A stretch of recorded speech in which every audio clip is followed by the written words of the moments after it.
그리스도인은 성령 충만해야 합니다. 성령 충만할 때 악한 영과의 싸움에서 승리할 수 있고 삶의 구석구석에서 하나님께서 함께 하시는 증거들이 나타납니다. 하나님의 영이 떠난 사울은 시기심에 분노하여 악령에 사로잡힙니다. 집안에서 정신없이 떠들어대는가 하면 자신을 치유하기 위해서 수금을 타고 있는 다윗에게 창을 던지기도 하죠. 하나님께서 다윗과 함께 하시지 않았다면 그 창을 피할 수 없었을 것입니다. 여러분, 하나님은 우리의 피난처이십니다. 하나님께서 함께 하시는 사람은 하나님의 보호하심을 받습니다. 하나님의 보호하심은 완전한 보호하심입니다. 성도는 세상의 돈과 권력, 사람과 힘의 보호를 받기보다 피난처 되신 하나님의 보호를 받아야 안전할 수 있음을 믿으시기 바랍니다. 다윗을 죽이려는 사울의 계획은 멈추질 않습니다. 그리스도인을 향한 악한 영의 공격도 멈춤이 없습니다. 영적으로 육적으로 할 수 있는 모든 방법을 동원하여 끊임없이 공격하는 것이 사탄이죠. 어제 본문 13절에 보면 하나님이 다윗과 함께 하시는 것을 깨달은 사울이 위기감을 가지고 다윗을 천부장으로 삼아 백성들에게 보냅니다. 군대 장관이 군을 통솔하여 전장에 나가 싸우는 위치라면 천부장은 백성을 다스리는 행정직입니다. 행정 경험이 전무했던 다윗의 그런 어떤 실수를 유발해서 민심을 돌려보고자 한 그런 꾀이지요. 그러나 다윗은 하나님께서 함께 하심으로 그곳에서도 모든 일을 지혜롭게 행했습니다. 사울의 기대와 반대로 온 이스라엘과 유다가 다윗을 사랑하는 그런 결과를 얻게 되죠. 16절 끝에 보면 그가 자기들 앞에 출입하기 때문이었더라 이런 말씀이 나오는데 다윗이 천부장으로서 백성들을 얼마나 세심하게 살피고 또 돌보았는지를 알 수 있는 그런 말씀입니다. 잠언 19장 22절에 사람은 자기의 인자함으로 남에게 사모함을 받느니라 말씀했습니다. 또 29장 14절에는 왕이 가난한 자를 성실히 신원하면 그의 왕위가 영원히 견고하리라. 비단 왕에게만 또 어떤 행정직 고위 공무원에게만 해당되는 말씀이겠습니까? 우리 삶이 인간관계가 늘 그래야지 된다는 그런 말씀이죠. 여러분, 하나님은 인애를 사랑하신다고 말씀했습니다. 하나님이 함께 하시는 사람은 하나님의 인애와 보호하심 속에서 약한 사람들, 주변 사람들에게 늘 인애를 베풀고 보호하면서 살아야 되는 거죠. 그럴 때 그가 진정으로 하나님이 함께 하시는 사람이라 일컬음을 받게 되는 것입니다. 상황이 이렇게 되자 사울의 두려움은 점점 더 커져갔어요. 그리고 다윗을 죽이려는 악한 음모와 꾀도 더욱더 치밀해져 가는 것을 오늘 말씀 가운데서 보게 됩니다. 17절 보십시오.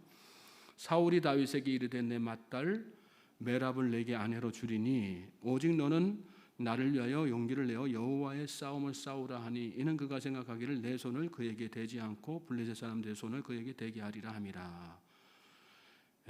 사울의 딸 메랍을 다윗에게 주어서 위험에 빠뜨릴 그런 계획을 한 거죠. 근데 속내에 첫째 딸 다윗에게 아내로 주겠다 이렇게 제안했어요. 근데 속내는 뭐였어요? 전쟁에 나가가지고 맹렬히 싸우다가 전사하게 만드는 거였습니다. 특별히 여기 말씀해 보면 오직 너는 나를 위하여 용기를 내어 여호와의 싸움을 싸우라 이런 말씀, 이런 이야기를 합니다. 하나님을 이용하여서 다윗의 마음속에 있는 그 신심을 이용해서 다윗을 부추기려고 한 것이죠. 사울은 골리앗과 싸움에서 왜 다윗이 분노하고 또 용기를 내서 그를 물리치게 되었는지를 잘 알고 있었습니다. 하나님이 멸시당하는 걸 참을 수 없기 때문에 의분이 막 일어나서 그렇게 한 것이죠. 그리고 바로 그걸 이용한 것입니다. 이 싸움이 여호와의 싸움이라고 이야기하면 다윗이 아마도 물불 안 가리고 달려들 거다 그런 어떤 마음속에 악한 생각, 간교한 생각이 있었던 것입니다. 근데 결론적으로 다윗이 거기에 속아 넘어가질 않죠. 사울의 그 마음속에 있는 의도를 간파해서 속지 않은 게 아니라 겸손한 마음 때문에 하나님께서 그로 하여금 속아 넘어가지 않도록 이렇게 지켜주신 것입니다. 18절 보십시오.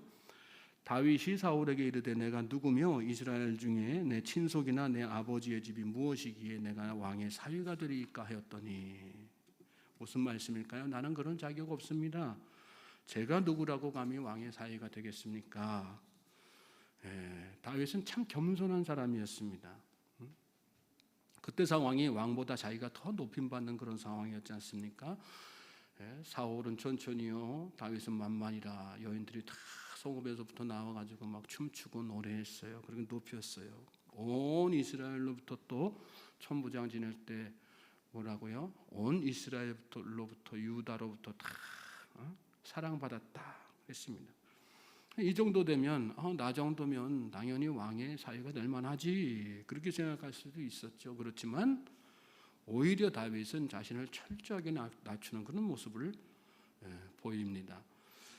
또 그리고 그 겸손하게 철저하게 자신을 낮춘 그것으로 인해서 결국은 사울의 그 간악한 계략이 다 무력화되는 것이죠.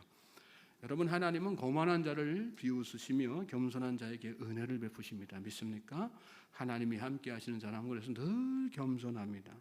예수님은 나는 마음이 온유하고 겸손하니 나의 멍에를 메고 내게 배우라 말씀하셨죠. 예수님은 임마누엘 하신 분이세요. 하나님이 함께 하시는 사람이 어떤 사람인가를 겸손함으로 보여주신 분이 예수님이라는 말씀입니다. 교만하면 시험에 빠지지만 겸손하면 시험을 이기는 것입니다. 겸손하면 영적 상태에서도, 영적 전쟁에서도 늘 승리하게 되어 있습니다. 사울은 손 안 대고 다윗을 없애려고 계획했어요. 그런데 정작 손 안 대고 그 계략을 무너뜨린 사람은 누구였어요? 다윗이었습니다. 놀라운 축복이죠. 겸손의 은혜이죠. 하나님이 함께 하심으로 말미암아 될 수 있었던 일이죠. 오늘 저와 여러분이 이 복을 누리며 살 수 있길 바랍니다. 다윗이 자기 생각대로 이렇게 반응하지 않았어요. 그러니까 사울은 다윗과 했던 약속을 어기고 메랍을 다른 데로 시집을 보냅니다. 19절 보세요. 사울의 딸 메랍을 다윗에게 줄 시기에 무홀라 사람 아드리엘에게 아내로 주었더라. 다윗에게 주고자 했는데, 약속을 다 했는데 그 약속을 어기고 무홀라 사람 아드리엘에게 이렇게 메랍을 아내로 준 것이죠.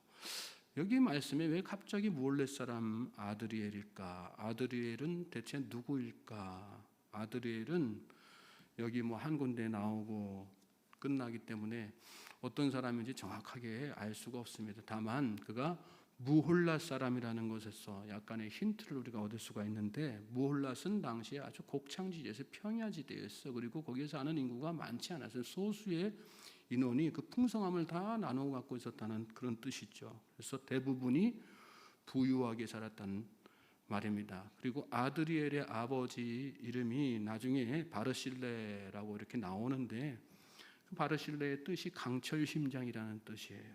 즉 아드리엘은 무홀랏 지역의 세도가의 아들이었다는 그런 뜻이 될 수 있는 거죠. 우리가 유추해 볼 수 있는 거 아니겠습니까? 사울은 다윗을 메랍과 결혼시켜가지고 전장에 내보내가지고 죽이려고 하는 그 자기 계획이 숲으로 돌아가고 나니까, 이왕 이렇게 된 거 차라리 이 딸을 이용해서 지방 토착 세력이라도 하나 자기 편으로 만드는 게 더 낫겠다, 그런 생각에 다윗 대신에 아드리엘에게 메랍을 이렇게 시집 보낸 것입니다. 네, 여러분, 이게 사실은 세상 사람들의, 또 하나님 없이 사는 사람들의 어떤 살아가는 삶의 전형적인 방식 아니겠어요? 달면 삼키고 쓰면 뱉고. 여러분, 우리 그리스도인들은, 하나님이 함께 하시는 사람들은 절대로 그렇게 살아서는 안 되는 것입니다. 우리는 세상을 따라가는 사람이 아니라 세상을 거스르는 사람이 되어야지 되는 거죠. 누구 바라보고요? 하나님 바라보고. 그러면 지금 당장은 손해보는 것 같아도 결국은 하나님께서 우리의 인생을 책임지시고 보호해 주시고 지켜주시고 복된 인생으로 이끌어 주시는 것이란 말씀입니다. 20절부터 22절 말씀 또 보세요. 사울의 딸 미갈이 다윗을 사랑하며 어떤 사람이 사울에게 알린지라 사울이 그 일을 좋게 여겨 스스로 이르되 내가 딸을 그에게 주어서 그에게 올무가 되게 하고 블레셋 사람들의 손으로 그를 치게 하리라 하고 이에 사울이 다윗에게 이르되 내가 오늘 다시 내 사위가 되리라 하니라. 사울이 그의 신하들에게 명령하되 너희는 다윗에게 비밀히 말하여 이르기를 보라 왕이 너를 기뻐하시고 모든 신하도 너를 사랑하나니 그런즉 내가 왕의 사위가 되는 것이 가하니라 하라.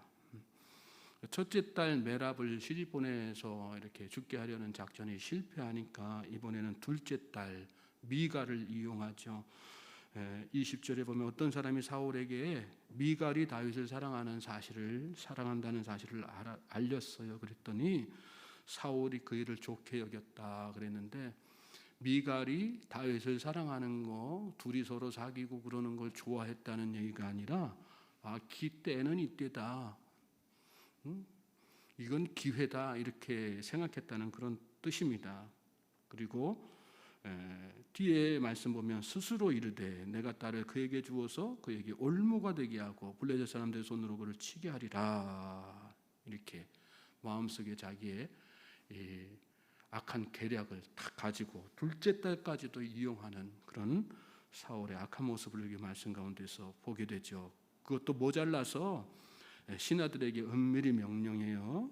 뭐라고 명령하냐면 다윗에게 가지고 왕이 너를 기뻐하시고 모든 신하도 너를 사랑하느니 그런즉 내가 왕의 사위가 되는 것이 가하니라. 신하들 보내가지고 너 결혼해라. 미갈하고 결혼해라. 그렇게 자꾸 이렇게 부추기 이렇게 한 거죠. 얼마나 치밀하고 간교한 사울의 모습인지 말씀 가운데서 우리가 깨닫게 됩니다.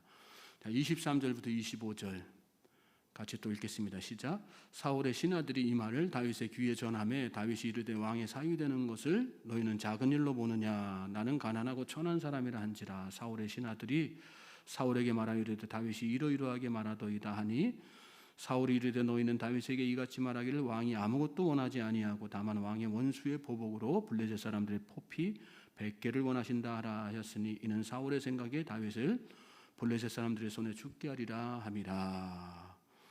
사울의 신하들이 다윗에게 찾아왔어요. 그래서 사울이 명령한 대로 그래도 그렇게 이야기하죠.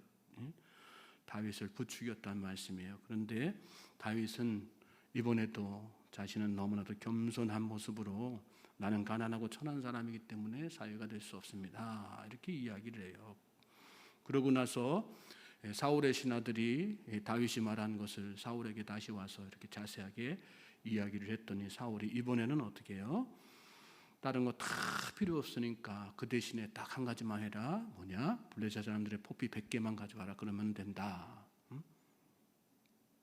딴에는 혼자서 블레셋 사람 아무리 다윗이라고 해도 싸움 잘하는 다윗이고 용맹한 다윗이라고 해도 아무리 하나님이 함께 하신다고 해도 100명이나 되는 블레셋 군사를 혼자서 어떻게 당해내겠느냐 그런 생각이 있었던 것이죠. 그런데 어때요? 결과적으로 반전이 일어나죠. 여러분 하나님이 함께 하시는 사람은 세상의 예측을 다 벗어나게 돼 있는 거예요. 하나님의 능력은 세상의 능력과 차원이 다르기 때문이죠. 25절부터 29절 말씀 보세요. 사울의 신하들이 이 말을 다윗에게 아뢰매 다윗이 왕의 사위 되는 것을 좋게 여김으로 결혼할 날이 차기 전에 다윗이 일어나서 그의 부하들과 함께 가서 블레셋 사람 200명을 죽이고 그들의 포피를 가져다가 수대로 왕께 드려 왕의 사위가 되고자 하니 사울이 그의 딸 미갈을 다윗에게 아내로 주었더라. 여호와께서 다윗과 함께 계심을 사울이 보고 알았고 사울의 딸 미갈도 그를 사랑하므로 사울이 다윗을 더욱더욱 두려워하여 평생에 다윗의 대적이 되니라.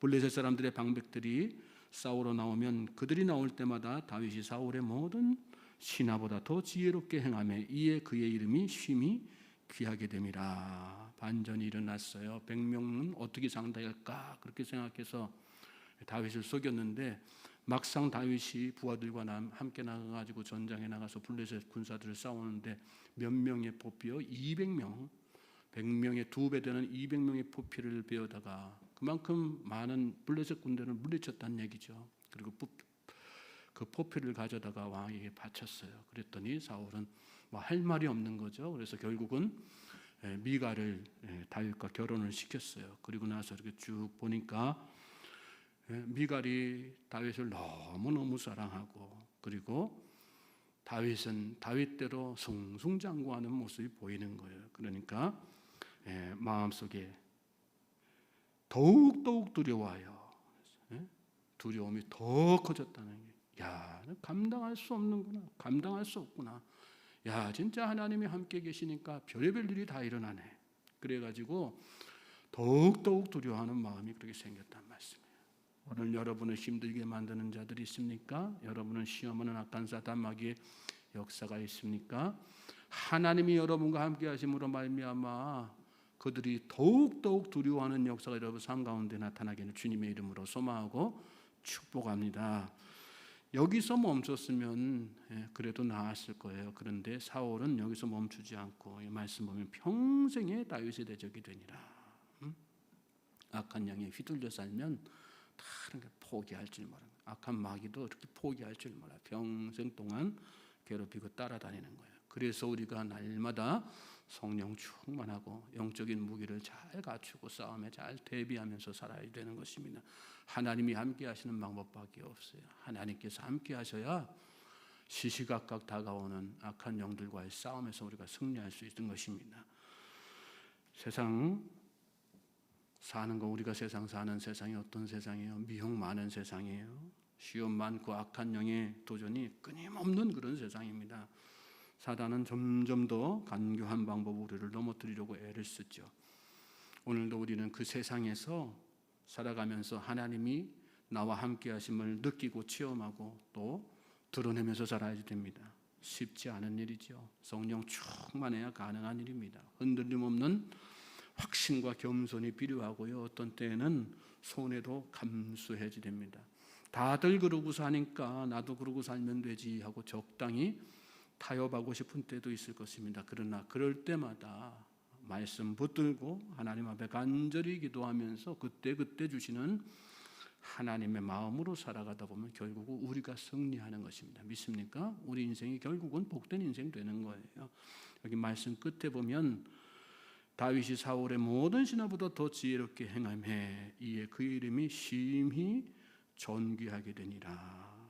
하나님께서 저와 여러분을 그런 믿음으로 살아갈 때 존귀하게 만들어 주실 것을 여러분 믿으시기 바랍니다. 그리고 오늘 하루도 그러므로 말미암아 하나님 바라보면서 하나님과 동행하면서 그 믿음으로 사는 우리 모두가 되기를 다시 한번 주님의 이름으로 소망하고 축복합니다.